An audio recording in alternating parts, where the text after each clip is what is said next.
नेवासा तालुक्यातील लोहगाव येथील शाळकरी मुलावर 3 ते 4 शिक्षकांकडून मारहाण करण्याची घटना घडली आहे.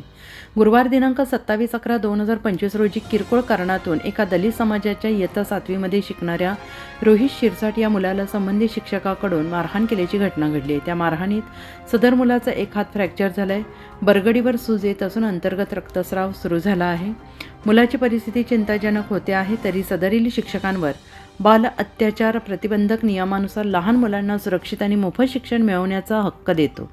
या कायद्याच्या कलम 17(2) नुसार कोणत्याही मुलाला शारीरिक शिक्षा किंवा मानसिक छळ करणे प्रतिबंधित आहे. तरी सदरील शिक्षकांवर कायदेशीर कारवाई करून निलंबित करण्यात यावे अशी मागणी दलित समाजाच्या वतीने करण्यात येत आहे. अन्यथा रस्त्यावर उतरून आंदोलन करण्यात येईल असा इशारा संविधान नायक ब्लू फायटर्स या संघटनेच्या वतीनं देण्यात आला आहे. अहिल्यानगर जिल्ह्यात दलित अन्याय अत्याचार घटना घडत असून त्याबाबत प्रशासनाने खबरदारी घ्यावी. उत्तर महाराष्ट्र न्यूज नेटवर्कसाठी रोहित गवळी, अहिल्यानगर.